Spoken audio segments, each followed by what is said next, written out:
So let's start again. Welcome back to the afternoon session. And that I'll hand over to Kirby to give his talk and unmute myself.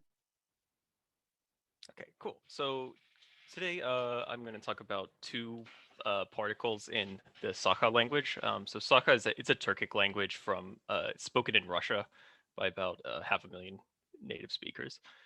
So the first particle is one, which is dahana. You can see my appendix for the romanization. Doesn't have a standard one, but this is as close as you get. And so dahana alternates with da. It seems to be systematically based on position. So I treat them as basically the same morpheme. So it has three main functions. So one is in A, we see with WH words or interrogatives, it forms NPIs. So Kim Dahana would be anyone. And with Bir, the numeral one, it forms like an NPI determiner. So it can also contribute sort of a scalar additive focus, like even meaning. So like x Dahana would be like even x or not even x. Or two, it can also have like a concessive sort of meaning, like p Dahana q would be like even though p q, like you didn't expect both of them to happen. And then it can also be used as a sort of like intensifying effect on certain quantificational words like many. So like elbech dakihi means like so many people. If you took da out, it's reported to mean just many people. So this is more like a judgment of how many people, like you didn't expect that many. And then coordination, depending, so it can be doubled where it marks, it appears to the left of each coordinand. And in a positive sentence, it would mean both x and y. And if there's negation present, it would be neither x nor y, or just negation scoping over a disjunction. So if you know much about quantifier particles, you might notice that this resembles slightly Japanese mo, which is very famous, probably the most famous of quantifier particles. But it's different in a lot of ways. So it's interesting because Sakha has another quantifier particle, emie, which alternates with emie. This is usually the form you get when it's a particle. This is the focusy one. And then emit in my consultant's dialect for the quantifier particle. So it forms non-specific or epistemic indefinites. So WH emit would be like who, someone, some guy. I like don't remember who, or I'm not specifying who. It's not particularly relevant. Bir emme Uriana. Sorry, Sakha is very difficult for me to pronounce. It would be like some song, as in this came from a an imperative, like learn some song is what it's like I don't care which song, just learn one. And then it can also contribute sort of just plain scalar or non-scalar additive focus, so like also x or x2. With negation it would be x either, something like that. It can also have a x again meaning, which is also additive. Okay, so at the outset I'd like to say there's not very much what I call accessible work on Sakha quantifier particles. There is, to some degree, a lot of stuff written in Russian. I'd say I don't speak Russian, unfortunately, but most of it's very just descriptive work, and it doesn't systematically go through the semantics of the quantifier particles. You also have to deal with the fact that Russian is a negative concord language, so this gets even more confusing when you're looking through translations. But it is actually included in Haspelmatt's 1997 work, Indefinite Pronouns, but it's drawn exclusively from grammars. So at the time, he didn't have a native speaker to consult with. There is some discussion of it in Vinokurova, her dissertation. She's a native Sakha linguist, so her work's very good. And she also, but she doesn't. I mean, this makes the dissertation is on argument structure. It's not on semantics of NPIs or particles like this. So she mentions it at various times. And there's some discussion of it in papers she's done with Mark Baker, but yeah, nothing in depth. And there's also brief descriptions in handbooks and grammars, etc. But it's the familiar. What does it mean? It means somebody or anybody problem. You're like, okay, which one? you know. Yeah. So my present data comes from a lot of elicitations I've done with a native Sakha linguist, specifically of the Vilui dialect. And this was done in person in Cambridge and also online. And then a lot of it I also supplemented with uh, entries from the Sakha dictionary, forum posts, news sites, etc., which translations of the Bible are very helpful too. And these were checked with the consultant. Yeah. So more typologically speaking, it's extremely common, I'm sure most people here know, to build NPIs out of a scalar. You take like a low scalar existential, like a WH word, the numeral 1, or even just a plain sum word, and you stick an even particle on it, and it sort of builds an NPI. So we see this in Japanese, 1A. So here's the focus reading of Mo. So this is that witness Mo was silent. This is actually could mean either even that witness was silent or that witness was silent too. So in addition to someone else, the witness was silent. So it's ambiguous in that sense, some sense. And we see in 1A or 1B, 1 and 2. So 1, you have it combining with a WH or an interrogative where it forms an NPI. I'm ignoring the universal readings of this for now. And with the numeral 1, it forms also an NPI, very similar to what I saw with Sakha. And here's Hindi Urdu B, very famous another famous particle. So we see it in 1A1 or 2A1.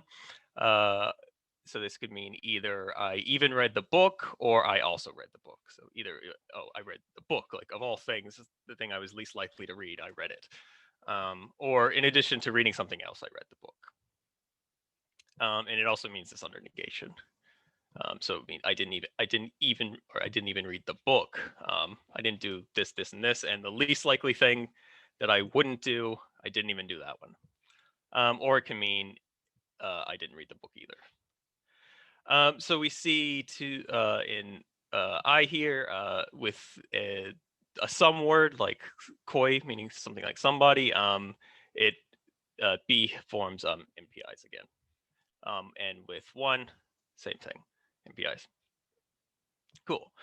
So what I want to focus on in this talk is 2 puzzles that I think Sakha sort of presents for a theory of these quantifier particle based NPIs. And it's mainly stemming from some observations I've made about the Dharana particle. So the bulk of my talk is going to be about this first puzzle, which is that these NPIs are not characteristically emphatic. They don't sort of really seem to have the sort of like very emphatic character that a lot of these NPIs in other languages do. So while with the WH words, an example like 3 min tugu dahana ahpatan, it could mean something that I didn't read anything at all, like nothing, like whatever you could mean nothing. It could also just mean something like a very weak even, and that's the default reading. Like, or I didn't mean to say even, I meant to say anything. Like I didn't read anything. So I'll get into what I mean by weak and strong even. I keep saying even. Any later in the talk. And when we actually look at the Birda NPIs, it's kind of interesting because it really doesn't have an even one reading. So it really is something more like so something like 4A would be I didn't read any books. It's not like making a comment about like I was expected to read books. It's just saying I didn't read any. And actually, the I didn't even read one book or I didn't even read a single book, that reading is actually dispreferred. And in fact, the way you would give that reading is for C, is without da. You would just say min bir kiniga achpatum, which would mean I didn't even read one book, or once one book, if I stress that. And the birda in PI is judged as basically the same degree of emphasis, a little bit more than just a plain bare noun under negation like this, like I didn't read books, or I didn't do any book reading. So that to me is quite surprising because of the scalar focus reading that I saw with Da. So here's an example in 5. So if the particle does not combine with a word like be or a wh word, it really requires this scalar presupposition. So something being extremely unlikely. So I booked didn't read would mean I didn't even read books or a book. So it was extremely unexpected for me to not, or sorry, it was very unlikely to read it or not have read books. Sorry, this should say books were unlikely for me to read, because it marks the thing that it's occurring to the right of is what it focuses. So without negation, this reading is kind of dispreferred. My consultant was very iffy about it, giving different intuitions on different days, but there's ways to use it in positive sentences where it's okay. But so what I think is that this is kind of unexpected on exhaustification-based theories of NPIs, which treat these sort of even-based NPIs as minimizers. So they're similar to English stuff like give a damn or lift a finger, which you really cannot suspend the emphasis from very easily. And I will actually show further that in Hindi, you can't suspend it either. So it really presents a challenge for this theory, because really with bir, it's a numeral. And it actually is sort of baked into particularly Kierkegaard's formulation of this theory, that if you have a numeral, the type of alternatives numerals have requires you to interpret it with an operator like even. So this is optimal fit. I think I'll skip this for now. So basically the idea is that, I'll skip most of this for now, I should say. Because the alternatives are rich, strictly ordered. So like 1, 2, 3, etc. Those are the alternatives. They each, each subsequent number entails all the numbers below it. You have to interpret that with even. If you used only, it would give you the wrong reading actually here. It also wouldn't predict it to be an NPI. So my proposal is that we can actually sort of modify our assumptions about how even works, which is that there's 2 ways to get to it. So one is that if your alternatives are totally ordered, you don't necessarily get an emphatic reading. It's only when you have like expectations, and those expectations are ranked, that you get emphasis. So this is sort of a proposal I have for ways to categorize NPIs. So puzzle 2, and this is something I'm still very perplexed by, is that, so when you compare Dahana to other similar quantifier particles, it's notable because it just does not have a basic additive to meaning, and not even under negation. So it doesn't have the plain meaning. So something like 8A and B, you would not use Dahana here. You would use emie, the other particle. So this would be like a student read the book also, or 2, versus the student didn't read the book either. So in addition to somebody else, or in addition to not reading something else, he didn't read the book. So that additive presupposition. And I mean, so these could be interpretable. Again, with negation would be preferred for Dahana, but it would have to have a scalar even reading. So what's kind of tricky about this is that the even itself typically bears an additive presupposition. So, and this is true in Sakha and English. So something like 9. So here's an example where you can have da, even da in a positive sentence. So you have to use an explicit even particle, or word, not particle. So this would mean like even the student read the book or didn't read the book. So in addition to it being unlikely that the student would read the book, there's also this presupposition that somebody else read the book. Cool. So what I explore very briefly at the end of this talk is sort of a blocking pattern that, because it has a dedicated also particle, it just the more specific scalar particle just doesn't have this meaning. Cool. So hopefully briefly I will review the exhaustification based approach to NPIs. So this is the form theory that I follow. So the idea here is that alternative or NPIs are inherently alternative bearing elements. So the ingredients to this, and this is following Kirby 2013 and other works cited there, are that NPIs are inherently, at their semantic core, they are low point existentials, and they have obligatory semantic alternatives. So they have a set of alternatives and none of them can be ignored. Unlike pragmatic alternatives where a lot of them are just, not relevant. So the idea is that if you have an alternative rich LF, you have to interpret it by an exhaustifier. And there's two types of two main flavors of exhaustification. One is only, which is covert only, and one is even, covert even.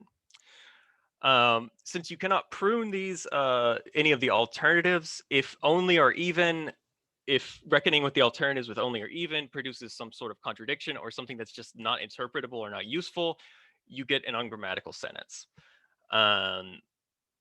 Because it's uninterpretable, it can't be relevant. And typically, what we're interested in is that the alternatives, it's going to be like downward monotone environments that are going to be where it's going to be interpretable. So in some sense, what we see in languages like Sakha is that really what's happening with these quantifier particles is they're really creating the polarity sensitivity environment. So with that, in Sakha, without dharana, a word like tugu is just a question word. It's just an interrogative. So this would mean like, what did Jalous read or not read? And with it, it has the NPI effect. And this is similar to Hungarian Vala words. They're actually PPIs without they have a particle is.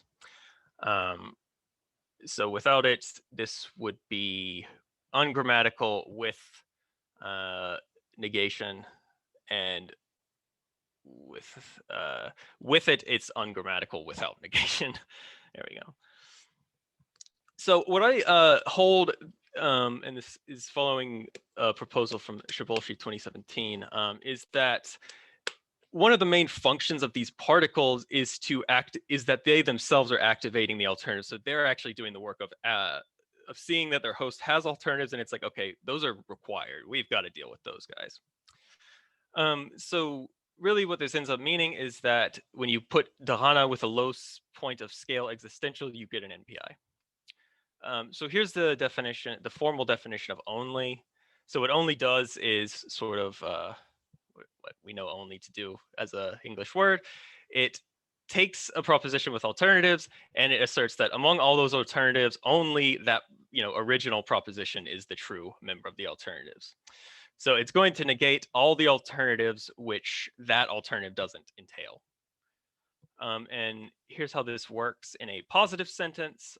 So if we assume Jalous huda re si, that's ungrammatical. If we assume that who is a question word, is an existential, you get a set of alternatives because existentials are equivalent to disjunction. You get a set of alternatives like this, where you have P or Q, and then you have the disjuncts themselves. Those are alternatives, and then you have the scalar alternative.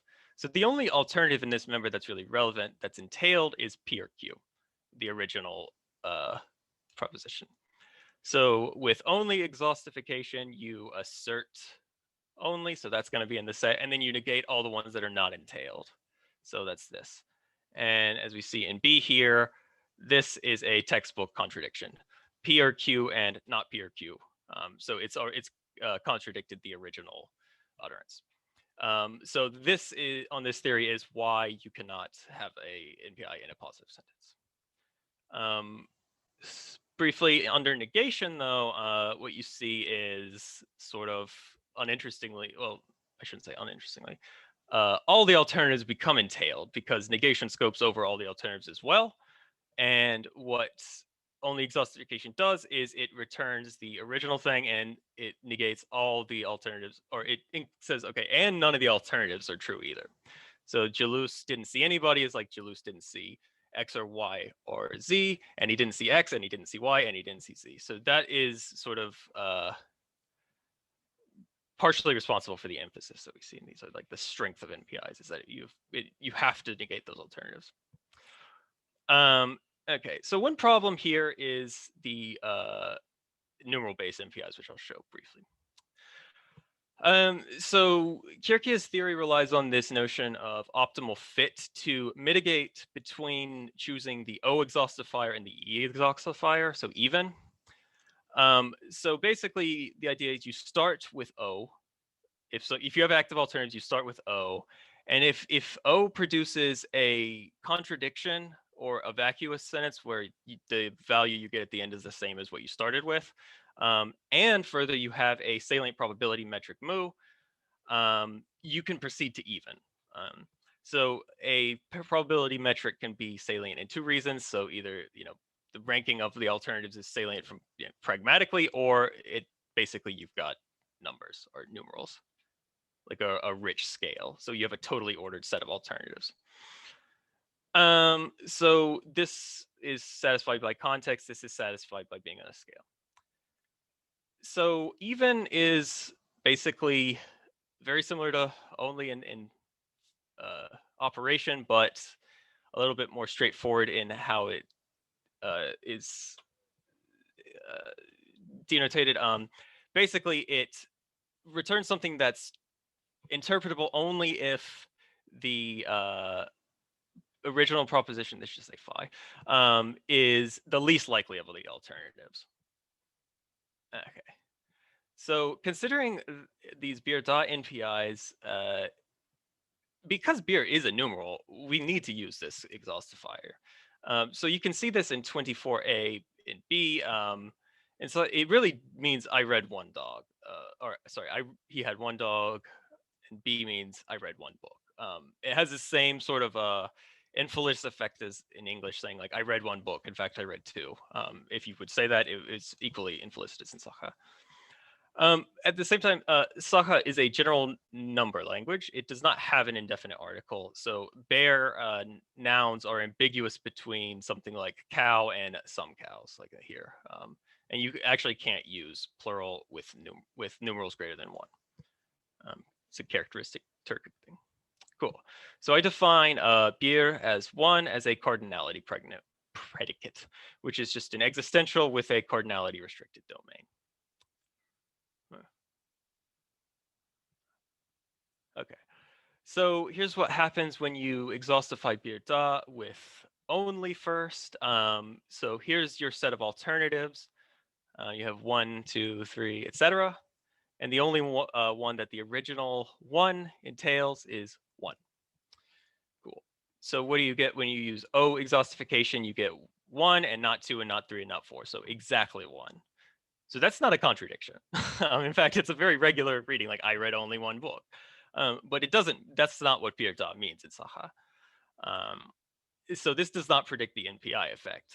So the idea is that it has not used up, since only has not used up all the alternatives, it hasn't really eliminated enough. You can proceed with even because the scale is richer than only is allowed to treat it. Cool. So what happens is you get something like 1 becomes less likely than 2, 3, 4.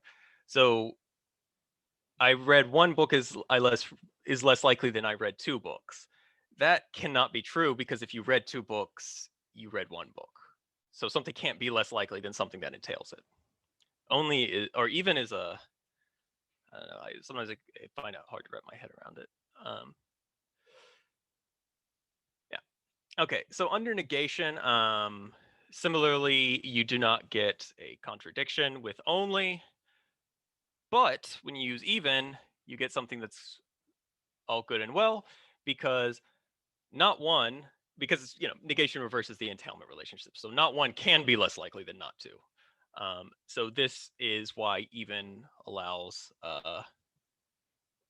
the reading to proceed. Cool. So I'll go over this very quickly. I think people are probably familiar with this. So NPIs, they are felt to be relatively strong. All NPIs are felt to be stronger than equivalent non-NPI expressions. So when you say something like Julius will not take classes next semester versus Julius will not take any classes next semester, the second sentence is felt to be like slightly stronger, and this has been characterized in the literature as tolerance of marginal exceptions.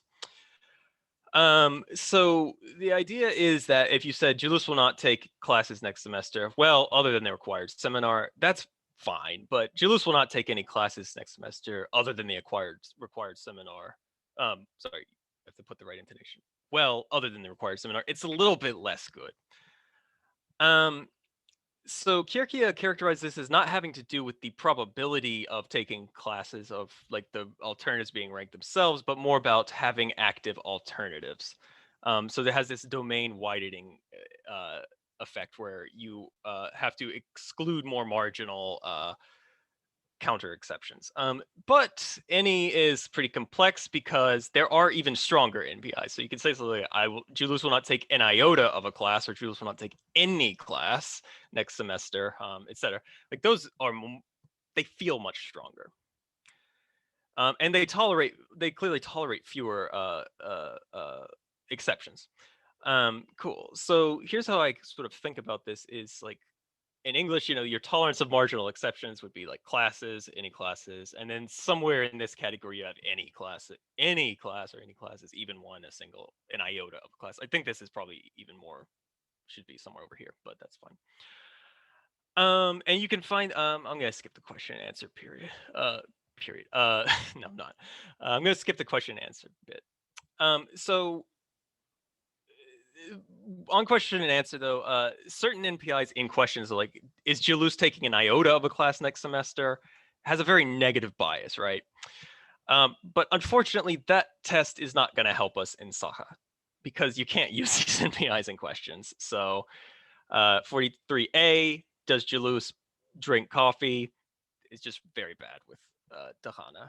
You would use emit instead, and that by itself does not have a negative bias. You can't use beer in question, so here's how you would say it without it, would be, did he read even one book, etc. You can't use inconditionals either, but those don't always induce emphasis.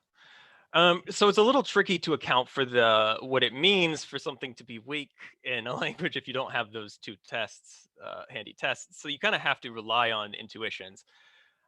So there's two ways I did this besides just having this relying on the consultant's descriptions of how it feels. So one is sort of like pushing for, if you give a sentence in isolation saying like, okay, could you say that if, like, for example, like we didn't catch fish. Could you say that if you caught one really small fish and you threw it back versus we beard fish caught, something like that. And then also giving the sentences side by side and saying like, which feels like a stronger thing to say, like which one would you say if you're like really expecting to catch a fish, which one would you say in this kind of situation? And consistently the WH Dahana and the Beer Da NPIs, they were not rated to be like very emphatic. They tolerate exceptions. And especially with Beer Da, it was always when I was like, okay, so how would you, like, you couldn't say even one fish, like I expected to catch, and she would always correct me to beer, just plain beer. So you can sort of emphasize the WH da words in some ways, which I won't go through. But with beer, cool. It's a little bit weird because you have three options here. So you could either use a plain noun, beer da, or beer, and beer da really resists having that emphatic interpretation. So this is sort of how I would map Sakha in comparison to English. So again, as I said, this is surprising given the even reading of this. And even more surprising is that these still have some sort of MPI effect. Like some of the time, depending if you have this this other even word itself, you don't, like, these are not preferred in positive sentences, and sometimes even with it they're not. So like if its host is demonstrative, it's really bad in positive sentences. And it contributes like a minimizer reading with things like Copic, etc. So what I'll say here, actually, so that I will skip. So what do I propose is that, as I said earlier, if your set of alternatives satisfies this condition, you will get emphasis. If you only satisfy this, though, if you only have a totally ordered set of alternatives, that in and of itself will not produce emphasis. So the actually original formulation of optimal fit really sort of thought of these things as one and the same. So if you have one, you will get the other one. Well, yeah. Sorry, if you have B, you will get A, but not necessarily the other way around. But I think actually in a lot of ways, if we think about this diachronically, I don't know if that could be plausible, because it would always, for these one even NPIs, you would have to lose the numeral scale to lose emphasis. And for example, in Sakha, we see no evidence that beer is anything but a numeral, or something, with numeral-like semantics. But rather what I think is that these even particles themselves can be bleached, and they can lose that requirement about the pragmatic ranking of their scales. So that would say that Hindi fits both of Hindi B, for example, fits both of these conditions, and Sakha Dahana only fits B. So skip this. So the question is, why is beer the most emphatic option? Plain beer the most emphatic option? So it's tricky. So one thing I think is that there is something a little artificial about giving people these like three sentences next to each other. So what I think we should really be considering is the plain noun versus beer. So since Sakha is a general number language, specifying one in itself sort of contributes, it restricts the domain in a way that you didn't necessarily have to do. So if you're doing it, there must be a reason, and in positive and negative sentences. So the idea I have is that it induces a scale, a pragmatic scale, just by using the numeral. So the emphasis felt reflects that the speaker has chosen to restrict the cardinality of the domain. And correspondingly, if you compare beer da to it under negation, what I think is happening is that actually what's going on is da is really just modifying the alternatives of this one guy, and it's sort of using them up. So it's a little bit, so it's sort of it's almost like idiomatic in that sense. So I think you could actually interpret it as sort of fossilized, but it still is compositionally derived. Yeah. So that's all I'll say. If anyone wants to ask about the additive thing, you can look at my handout. So this is what I was going to say, is just comparing it to these languages. But yeah, that's basically it. Cool. Thank you, Ian.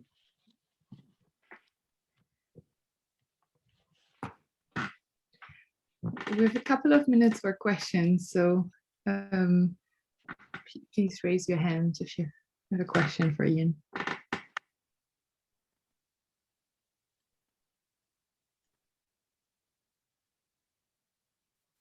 Nadine. Yeah, can you hear me? Yes. Okay. Yeah, I had a question about the even story and the churnage part. So where you said that it's a contradiction because the alternative cannot be less likely because it's entailed. Mm-hmm. And churnage solution is that there's actually even plus exhaust, right? So mm-hmm. to make the alternatives not entail each other, you exhaustify the individual alternatives, and then you get rid of this entailable problem. And I was just wondering how this relates to what you said, that actually now this is just completely ruled out. So because that's not really what he says. He said it's not possible, but he offers a different solution than just saying even causes a contradiction, so you cannot use even here. Mm-hmm.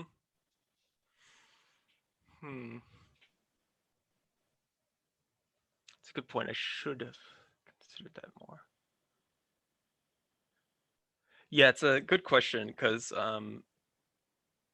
one thing I've always wondered about Chernish's accounts of NPIs is how he would distinguish between emphatic and non-emphatic ones.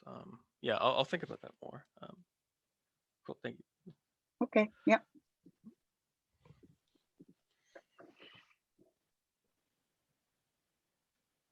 Malte.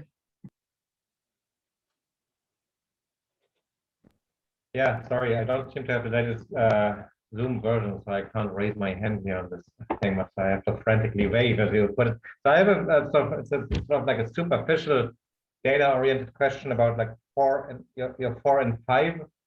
There seems to be something about word order in connection with the emphatic reading, right? So I think if I remember correctly, in 5, the relative ordering of the da thing and the head NP was oh reversed.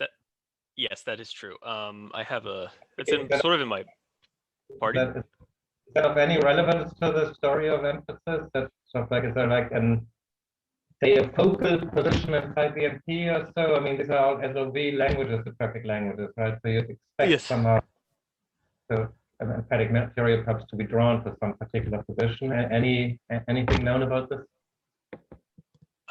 Yeah, so